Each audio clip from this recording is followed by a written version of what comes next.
Hey guys, in today's video, we're going over a beginner's guide on how to use Ableton to run your backing tracks live. So Ableton's a fantastic program. I say that as someone who mostly uses Logic, honestly, but switching over to Ableton Live for my live shows has been really helpful for running my backing tracks. Not to mention that Ableton can do all sorts of other stuff. This video is going to be specifically about just a beginner's guide of getting it set up so that you can run backing tracks live. So I'm going to walk you through just setup, routing, stuff like that. And I'm also going to show you how to use a MIDI controller to trigger your songs and navigate through Ableton, because Ableton actually makes it very easy to do that. And also just one more thing is that this is not a video about how to create backing tracks. I have a whole nother video on that with a very in-depth guide, one of my longest videos I've ever done. So this video is not about creating the backing tracks. This is about, I have my backing tracks. They're ready to go. I want to use Ableton when I perform live. And in this video, I'm going to show you how to set all that up in Ableton. So if that's what you're interested in, this is the video for you. If you want to find out how to create backing tracks, watch my video about that. So I do recommend using an audio interface with Ableton. Whatever interface you get, you just have to have enough outputs for however many stems you want to send out live. So if, for example, you have drums, bass, guitar, and then a click track, you need 4 outputs from your audio interface to use with Ableton. Ableton makes it very easy in order to route this stuff, but just make sure you have enough outputs for all of your stems. If that didn't make sense, if you have no idea what that meant, you probably should watch my creating backing tracks guide. So before we get started, this is a music tech channel. I do gear tutorials, gear reviews. I do gear giveaways on this channel. If you want to see more videos like this in the future, don't forget to subscribe. And then hitting the thumbs up button is a free way to support the channel. All right, so let's go ahead and get started in Ableton. Okay, so when you first load up Ableton, it's going to look something like this. I have Ableton 10. If you're on Ableton 11, it might look a little bit different, but it should look something similar to this. So first of all, I'm just going to clean up a few things. It automatically opens with 2 MIDI files and 2 audio files. I'm just going to delete these MIDI files because we don't need them. I'm also going to delete these reverbs and these sends and stuff like that because we also won't need them. Maybe you will. For me, I usually clean this up. And I also like to make these just as big as possible just to start. So what you're going to want to do is, how many different stems are you going to be outputting from Ableton? So if you have, for example, drums, bass, keyboards, guitars, backing vocals, click, and cues, you need a different audio track for each of those stems. I personally, with my setups, I do 5. So I'm going to have 5 stems. So I'm going to right click and just say insert audio track. The shortcut is also Command T, and I'm going to make sure that there's 5 of them up here. And what I'm going to do is I'm going to name all of them. So you can right click rename or Command R, drums. I'm going to tab over bass, tracks, click, and cues. That's the way that I do my backing tracks. If you do yours slightly differently, you just need a track for each one. You can also right click and set different color schemes for these if you want. So if you want your drums to be red, bass to be blue, and so on and so forth, it definitely helps to see the screen a little bit better, in my opinion. So basically what you're going to do is you're going to import all of your drum stems into here, all your bass stems, your tracks, your click, and your cues into here. But then over here, this is where you have your scenes, and you're going to launch different scenes. So for this will be for the first song, you click this button basically to start the song, click this one to start the next song, click this one to start the next song. I'm going to just rename this first one. So again, right click, rename. So I'm going to do this track 500 miles first, and that's going to be the first song that I'm going to import. I'm going to do one at a time, and then I'll import another one. I'll show you how it goes.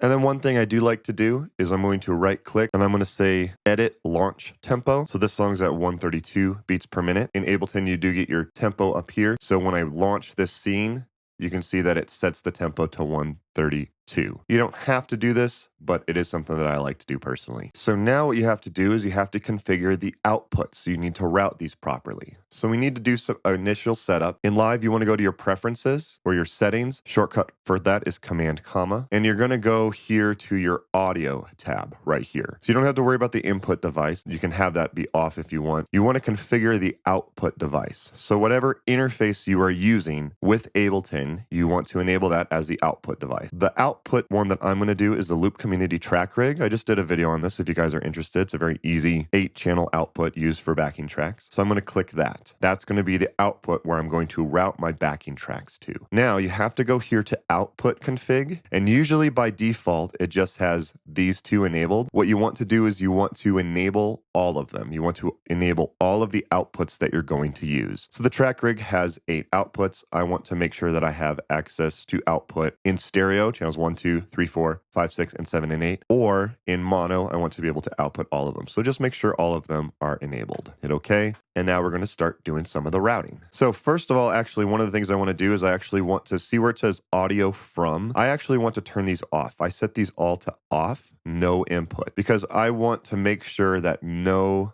audio coming into the computer is going to go out on these channels. I only want the stems to go out. It shouldn't happen, but it's just a precaution that I like to do. So set those to no input. Now, what you want to do is you want to do the audio out. You need to route these to the correct outputs. Right now, it's going to master output. Master output is just going to go out outputs 1 and 2. If that's all that you want them to go to, that makes it easy. You could also set, your master output to just channel 1 or something like that. But the way that you want to do this is I'm going to click this. I'm going to do external out, which is the interface that I've set it to, which is my track rig, and what output do I want to send these to? So the drums I want to output in stereo, so I'm going to route that to outputs 1 and 2. So the drums are now going to come out the track rig, outputs 1 and 2. The bass, I'm going to do the same thing, external out. I don't need stereo bass. I'm just going to do this in mono, so I'm going to route that out, output 3. The backing tracks, same thing, external out, and I'm going to run those in stereo, so I'm going to send that out 5 and 6.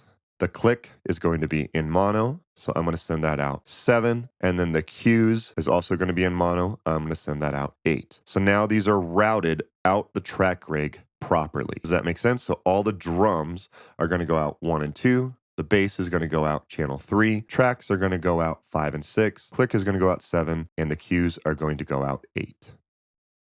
Okay, so now I'm going to start dragging in my stems. So these are the stems that I've made for 500 miles. So I'm going to start dragging these in. So drums, I'm going to put up here, bass right here, tracks, click, and cues. And you will see that Ableton will drop these mp3.asd files. Just keep that in mind. If you'd delete these, it won't play from here. Just an interesting thing about Ableton. So don't delete those files, otherwise they won't play. And now, so you're not going to be able to hear this, but I'm going to show you that when I push play on, for example, the drums, when I start the drums, and I'm going to fast forward it a little bit because the drums don't come in for a little while, but you can see on the track rig, you can see outputs 1 and 2 are lighting up. That's what I like about the track rig, is that you get a display meter of what's coming out. So if I started all of them at once, let's fast forward a little bit to where everything comes in. All of them are coming out their correct outputs. You can see the click on 7 and stuff like that.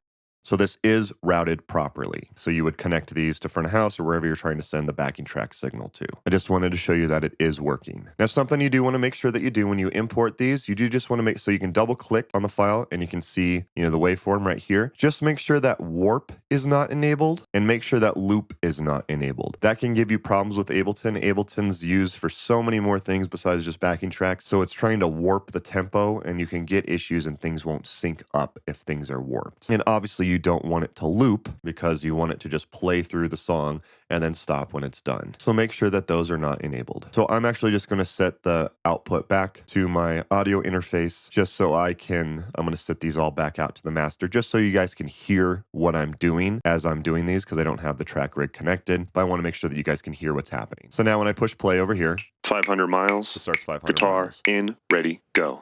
Let me fast forward a little bit. Chorus, ready, go.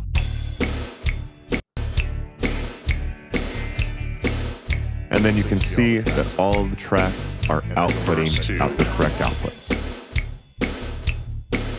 So now what you want to do is you want to drag in other files. So let's do the same thing for the next one. So I'm going to do 24 karat magic, just in the same way that I did with all the other files. I'm just going to drag them in. So here's 24 karat magic drums, 24 karat magic bass, tracks, click, and cues. Everything is imported in. I'm going to do that for a couple more songs just so you can see kind of what this is going to look like. I'm going to do that off screen. Okay, so you can see I have 5 different files loaded in here now for 5 different songs. They're named properly with the correct tempo, and each of the stems have been imported here. So all the drums are here, all the bass is here, all the tracks are here, all the click is here, and all the cues are here. So I'm going to go ahead and just delete these other ones because we don't need them. So whenever you're ready to trigger songs, you just 24 karat magic, and it'll start them. Bye, bye, bye. Chicken fried. Toxic.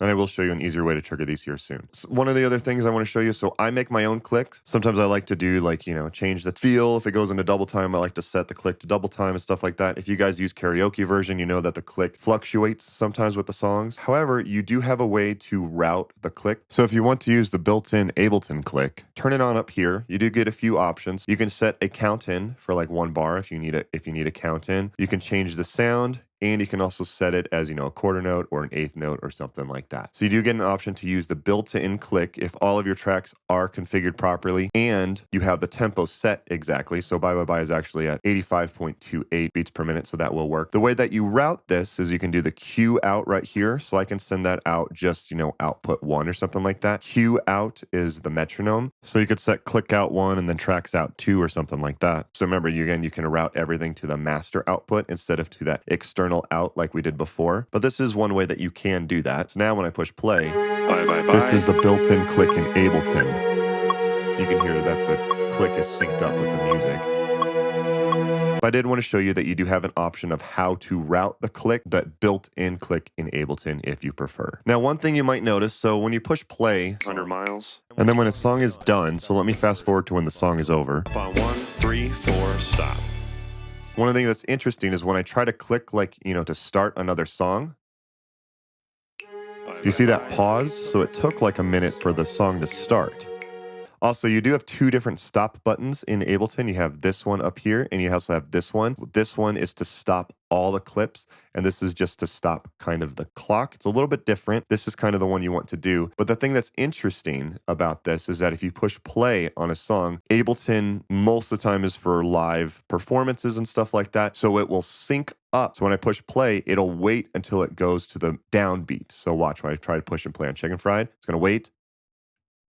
Chicken and Fried. Then start. Guitar. That's frustrating if you're just trying to trigger backing tracks. So what you want to do is you want to go up here to this button right here, and you just want to set it to none. Menu. So now 500 miles. 20. Bye Bye Bye. Chicken Fried. Toxic. as soon as you click, everything will start. So you want to make sure that that is set to none. And of course, Ableton does make it very easy to reorganize the set if you ever need to. So drag one up, drag it down. If you want to change the order of your set, that's very easy to do. And this is basically it. That's basically all that you need in order to route everything. So now you have all of your files in here, and it's very easy just to trigger. You can go up to it. You can use a keyboard just to scroll up and down, and then pushing enter will start the song. But I'm going to show you how to do this with a MIDI controller because this is much more valuable to know and more useful. Ableton makes it insanely easy to MIDI map the controls that you want. So I've connected two different devices. I've connected the MIDI Captain as well as the SYNIDO TEMPOPAD. I've actually reviewed both of these. The MIDI Captain is a foot controller and the SYNIDO one is more of these type of pad ones that you use with your hands. So depending on what you need and what works best for your setup, I'll leave links to check out both of those videos down below in the description if you need a MIDI controller to control Ableton. But what you want to do is you want to go back to your preferences, and this time instead of under audio, you want to go to this link/MIDI tab. And when you connect it, you should see these devices here. It connects automatically with a Mac. With a PC, you might have to install a driver or something, but you can see that I have the SYNIDO pad here and then the MIDI Captain here. What you want to do is you just want to make sure that remote is enabled on the input. This is giving the MIDI permission to send commands to Ableton in order to control Ableton. If you don't have these enabled, it will not work. So make sure that remote is enabled on any of the MIDI devices that you want to control Ableton. So this is the way that I'm going to do it for the first one. So one of the bands that I play in, a lot of times we'll get like an opening set for a national act or something like that. So we only have like a half hour. So it's just easiest just to trigger these songs. I'm going to set a MIDI command just to trigger each of the tracks. Ableton makes it so easy. You go up here to this MIDI button, you click that, and you'll see that everything turns purple, or at least mostly everything. Anything purple, you can click and MIDI assign those commands. So you can set it to play, stop, record, triggering just the click on 500 miles if you want, adjusting the output of the master volume. It's crazy how much stuff you can do. So I'm going to click 500 miles, and you're going to click this little arrow button over here just so you can see all the MIDI mappings. So what I'm going to do is I'm going to push this button to enable this to trigger 500 miles. And now you can see that it figured out that this MIDI device is using MIDI channel 4 of CC49. You don't actually have to know that. It is valuable to understand MIDI. I do have a video walking you through that. If you're not familiar with it, you should definitely check that out. But again, you don't even really need to know that. Whatever these pads are set to send, all you do is you say, I want 500 miles to be triggered by this button, and it automatically assigns it. So let's do 24 karat magic for this next one. And now it is assigned that. Bye, bye, bye for this next one. Chicken fried for this next one over here. And just so I can show you that this does work with the MIDI captain as well, let's do toxic with this button on the MIDI captain. And you can see it figured out what each of these buttons are doing, and it has automatically assigned it. So now you can see, if I want to load 500 miles, just push this button. 500 miles. 24 guitar. karat. 24 karat magic. Bye, bye, bye. Bye bye bye. Chicken fried. Chicken fried. Guitar in, ready, And then go. toxic. Oh, for some reason that one's not working. So that's where it would be valuable to actually understand MIDI to figure out why this one in particular isn't sending that command. 1 hour later. Okay, I figured it out. Now it'll work. Watch when I push it. Toxic. Now it'll start talking. Instrumental intro, ready, go. So that is where it's valuable to understand how to use MIDI, because what I had to do is I had to go in there and set the value to be 127 instead of 0. So it is valuable to understand how to program MIDI because you might run into that issue. So watch my video in order to figure that out. So hopefully that makes sense. So right now I have it so that the tempo pad just triggers each of the songs individually. However, one of the other things that you can do is you can trigger them to hit stop. Here's something interesting when it comes up when you hit MIDI, it brings up these commands right here. So this is to launch a scene. This is to scroll up and down. These are the two valuable ones right here. So I'm going to assign this button to scroll up, this button to scroll down, this button right here to play. So now I have this to scroll down, this to scroll up, and then this to play. 500 miles. So scroll down, Guitar. play. Chicken fried. Scroll up, Guitar. 500 miles. Toxic. Instrumental. and so on and so forth. Let me set one up to stop, and I'm going to use this button to stop. So when I push this button, that stops just everything. Play. Toxic. Stop everything. If you did make a mistake and you want to delete one, you can just go in here and you can see all of these and you can delete it. So you can say this one is scene launch, scene up, stop clips, scene down, and so on and so forth. So you can remove something if you made a mistake, or you can just redo it. So here's something that I do like as well, is that you want to right click this. One of the things that I like to do is select next scene on launch. And what happens here is when I push play, 500 miles. but see how it automatically jumped to the next song? So now when the song is done, Stop on 1, 3, 4, stop. all I have to do now is push the play button and it'll start the next song, 24 karat right? And it magic. automatically jumped to the next one. Bye, bye, So it bye. enabled it. So I basically don't ever have to worry about manually going through here and moving up and down and then starting the next song. If you set that select next scene on launch, as soon as you trigger a song using the play button, 500 it will miles. jump to the Guitar next in. song so that it will get ready to play. And again, almost everything is MIDI mappable in here, but that's just a good way to control these. So you can either have it where, you know, a certain pad will trigger a certain song. So you can just say, this is always for 500 miles. This is always for 24 karat magic. If you're playing shorter sets, you know, up to an hour, you could just have every song just be start a song. And then you also have stop. It's up to you how you want to use this information, but hopefully that was helpful in getting you set up with Ableton. Okay, so there you go. So hopefully that's enough to get you started. There's a lot more that you can do with Ableton. I use it for my live shows, and I have everything going with that. I have a click track going. I route my in-ears through Ableton, actually. I record into Ableton. I have lights, video, MIDI stuff all synced up in Ableton. My session is absolutely crazy how much stuff is in there. This was more a beginner's guide for this. One thing that drives me nuts about Ableton, and please correct me if in the comments if I'm wrong, there's not a way that I know of where all the clips, once they're done in a scene, to auto start the next scene. It seems like such a big miss on Ableton. I did quite a bit of research while researching this video to see if there was an easier way to do it. It's a lot more complicated. I do have a video about using the internal IAC driver, which is definitely much more advanced. And this is a way that you can automatically tell Ableton to do stuff within Ableton at a certain point. So one of the things that you would do is at the end of a song, you would send a MIDI command, that play next song MIDI command, at the end of every song, and you have to put it in as MIDI. So I will link to that video down below. If you guys do want a dedicated video on how to trigger the next scene in Ableton, let me know. And I could probably do just a quick video on that, but watch my internal IAC driver video, and I think it should make sense. I didn't want to include that in this video because this is more of a beginner's video and I don't want to make it, 30 minutes long. Hopefully this has helped you get started, and hopefully you can use the comment section to continue to grow your knowledge on how to set up your tracks live. So that's basically it. If you guys made it to the end of this video, do me a favor, hit the thumbs up button. I'm assuming that means you found it helpful if you're still here right now, and hitting the thumbs up button is a free way to support the channel and helps recommend my video to more people. So I would appreciate it. So I do recommend checking out my video on the internal IAC driver with Ableton. It's a pretty cool feature in Ableton, and it's what I use when I perform live. Also, check out my original music. I will link to that as well down below in the description. I have a pretty intense setup, and I use Ableton to do all of it live. I will also link to my original music on the end screen as well. So you can check out both of those by clicking the links on your screen now. Don't forget to follow me on Instagram at Scott Ewell Music. Again, don't forget to leave a comment down below if you know of an easier way to do some of this stuff that I've done. And be sure to check the comments down below to see if there are improvements on the way that I'm doing this. Thank you guys again for watching. Don't forget to like and subscribe, and I'll see you next time.